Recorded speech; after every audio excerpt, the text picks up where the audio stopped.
সাদিক কায়েম যখন বক্তব্য দিয়েছে ওর প্রত্যেকটা শব্দ চয়ন আমরা খেয়াল করেছি। ওর বুকের ভেতর কান্না জমে আছে।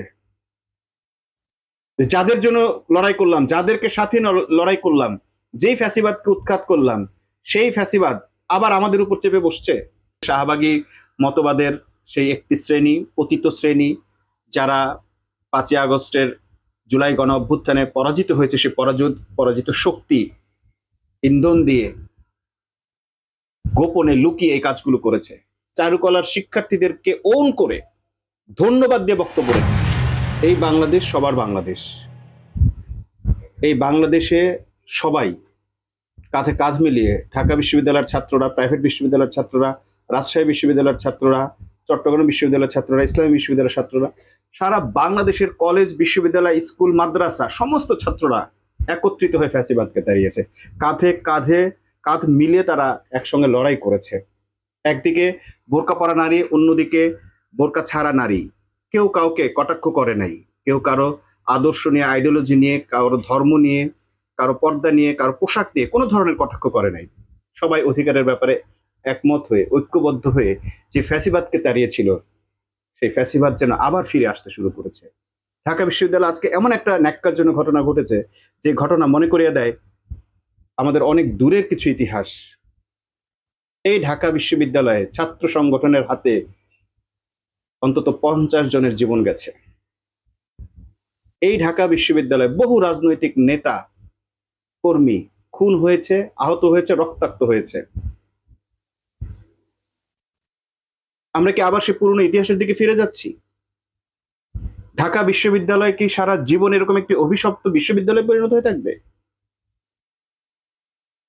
এত সুন্দর পরিবেশ ফিরে আসার পর, নতুন একটি বাংলাদেশ গঠনের পর, এত রক্ত দেওয়ার পর, ফ্যাসিবাদের মূলোৎপাটনের পরও কারা আবার বাংলাদেশকে, ঢাকা বিশ্ববিদ্যালয়কে, পড়ার পরিবেশকে, শিক্ষাঙ্গনকে এভাবে উত্তপ্ত করে তুলছে? আজকের ঘটনাকে কারো কাছে তুচ্ছ মনে হতে পারে। ইতিমধ্যেই আমরা দেখলাম যে টেলিভিশনগুলো এই ঘটনাকে সেভাবে তুচ্ছভাবেই গ্রহণ করছে। এমনকি শিক্ষকরা, এমনকি প্রশাসনও এখানে খুব বেশি গুরুত্বের সাথে নিয়েছে বলে মনে হচ্ছে না। বকা দিয়ে দিয়েছি, এরকম একটি কথা আমরা শুনতে পেয়েছি। এটা কি বকা দেওয়ার বিষয়? একটা রাজনৈতিক ছাত্র সংগঠনের একটা ডাকসুর প্যানেলের ছবি ছিঁড়ে ফেলে, এটা কি সাধারণ কোনো বিষয়? এরকম বিষয় নিয়ে অতীতে রাজনীতিতে কি খুনোখুনি হয়নি? কত অতীতে যাবেন আপনারা? পোস্টার ছেঁড়াকে কেন্দ্র করে এরকম খুনের ঘটনা তো ঐতিহাসিক ঘটনা। স্বাধীনতার আগেও এরকম বহু ঘটনা আছে। এই পোস্টার ছেঁড়াটা আসলে এক ধরনের বড় ধরনের উস্কানি। সেই ঘটনাগুলো আবার কারা ঘটাচ্ছে? এই ব্যাপারটা কিন্তু অবশ্যই প্রত্যেককে সিরিয়াসলি নিতে হবে। ঐক্যবদ্ধের বাংলাদেশ, সবার বাংলাদেশে কেন আবার এই ধরনের ঘটনা ঘটছে? কারা ঘটাচ্ছে? এই ইন্ধনদাতা কারা? এদেরকে খুঁজে বের করতে হবে। ঐক্যবদ্ধ শিক্ষার্থী জোট এদের প্যানেলের ছবিগুলোকে প্রথমে কালি দিয়ে মাখামাখি করেছে, বিকৃত করেছে, কারো মাথায় শিং দিয়ে দিয়েছে। হিজাবি মেয়েদেরকে বেশি কটাক্ষ করা হয়েছে। বাংলাদেশের কারা হিজাব বিরোধী? কারা ছাত্র শিবির বিরোধী? কারা ইসলাম বিরোধী? কারা মৌলবাদী ট্যাগ দেয়? কারা মৌলবাদ বিরোধী? এই ঘটনাগুলো সবাই জানে। এই মানুষগুলো সবাইকে, এদেরকে সবাই চিনে। বাংলাদেশের দুটো মতাদর্শ এখনো রয়ে গেছে। একটি হচ্ছে শাহবাগী মতাদর্শ, আরেকটি হচ্ছে ইসলামী মতাদর্শ। মাঝখানে যারা আছে তারা কখনো ইসলামকে সমর্থন করে, কখনো শাহবাগীদেরকে সমর্থন করে। যাকে তাকে শাহবাগী ট্যাগ দিলে অনেকে মন খারাপ করে, অনেকে বলে দেওয়া যাবে না, ঠিক আছে। কিন্তু যাদেরকে অযথা ট্যাগ দেওয়া হয় তারাও তো ঘটনাচক্রে শাহবাগীদেরকে সমর্থন করে। এমন অনেক কর্মসূচি আছে যেখানে শাহবাগীরা আর সেই তথাকথিত সুশীলরা, তথাকথিত প্রগতিশীলরা ঐক্যবদ্ধভাবে ঝাঁপিয়ে পড়ে। কেন আবার শিক্ষাঙ্গনকে এরকম একটি সুন্দর পরিবেশকে নষ্ট করতে হবে? প্রত্যেকটা মানুষের কাছে আজ এই জিনিসটা নিন্দনীয়। সকলে এটা নিয়ে সিসি করছে। আমার সবচেয়ে খারাপ লাগে, মিডিয়া শিরোনাম করেছে, এখানেও একটা বিভ্রান্তি ছড়িয়েছে, বলছে চারুকলার শিক্ষার্থীরা।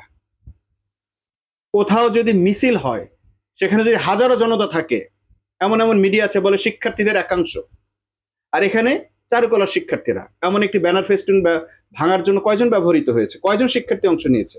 5 জন, 10 জন? চারুকলার শিক্ষার্থীদেরকে কেন এই ব্লেমটা দেওয়া হচ্ছে? শিবিরকে নিয়ে পলিটিক্স করা হচ্ছে। শিবিরকে এতই, আমার একটা খারাপ শব্দ মনে আসছিল, আমি বলছি না, শিবিরকে এতটা বোকা ভাবেন? সাদিক কায়েম যখন বক্তব্য দিয়েছে, ওর প্রত্যেকটা শব্দ চয়ন আমরা খেয়াল করেছি। ওর বুকের ভেতর কান্না জমে আছে। যাদের জন্য লড়াই করলাম, যাদেরকে সাথে লড়াই করলাম, যেই ফ্যাসিবাদকে উৎখাত করলাম, সেই ফ্যাসিবাদ আবার আমাদের উপর চেপে বসছে। ওর প্রত্যেকটা কথায় সে দুঃখ ভারাক্রান্ত মনেও কথাগুলো বলেছে। ও পারত আরো অনেকের মতো উত্তেজিত করে, ছাত্রদেরকে উত্তেজিত করে একটা অঘটনের দিকে নিয়ে যেতে, কিন্তু সাদিক কায়েম সেটা করেনি। অত্যন্ত শান্তভাবে তার কষ্টের কথাগুলোকে সে এমন ভাবে ডেলিভারি করেছে যেন এখান থেকে মানুষ কোনো মেসেজ নিয়ে যেতে পারে।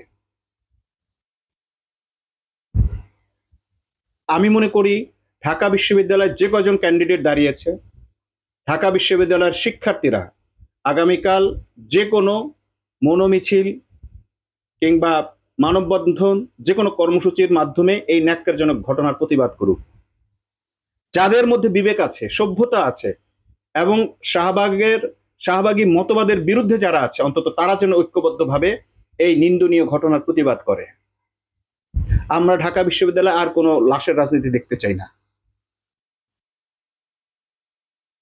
আমরা ঢাকা বিশ্ববিদ্যালয়কে নতুন করে, নতুন বাংলাদেশের জন্য তৈরি একদল তরুণের জন্য দেখতে চাই।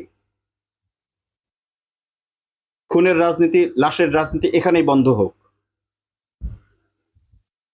আপনারা সাদিক কায়েমের বক্তব্যে দেখবেন সে কোনো প্রকার উত্তেজনা না ছড়িয়ে অত্যন্ত বিনীতভাবে, শান্ত সৌম্যভাবে সে তার মনের কষ্ট নিয়ে, হাজারো কষ্ট বুকে জমা রেখে তারপর কথাগুলো বলেছে।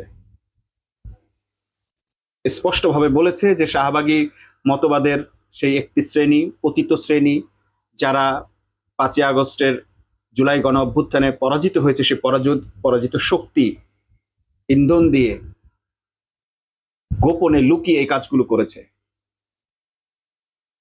আর তাতে সেই আগুনে ঘি ঢালছে মিডিয়া, বলছে চারুকলার শিক্ষার্থীরা। এতটা দায়িত্বহীন প্রচারণা কিভাবে মিডিয়া চালায়? আজকে যদি চারুকলার সকল শিক্ষার্থী যারা এর সঙ্গে জড়িত নয়, তারা যদি মিডিয়ার বিরুদ্ধে মামলা দেয়, কি হবে? আমি তো মনে করি চারুকলার শিক্ষার্থীরা অবশ্যই এদের বিরুদ্ধে মামলা দেওয়া উচিত। যেখানে আমরা ভেবেছি চারুকলার শিক্ষার্থীদের একচোট দেখে নেবে বা কিছু একটা বলবে সাদিক কায়েম, সেখানে সাদিক কায়েম নিজেকে নিয়ন্ত্রণ করে চারুকলার শিক্ষার্থীদেরকে ওন করে ধন্যবাদ দিয়ে বক্তব্য রেখেছে।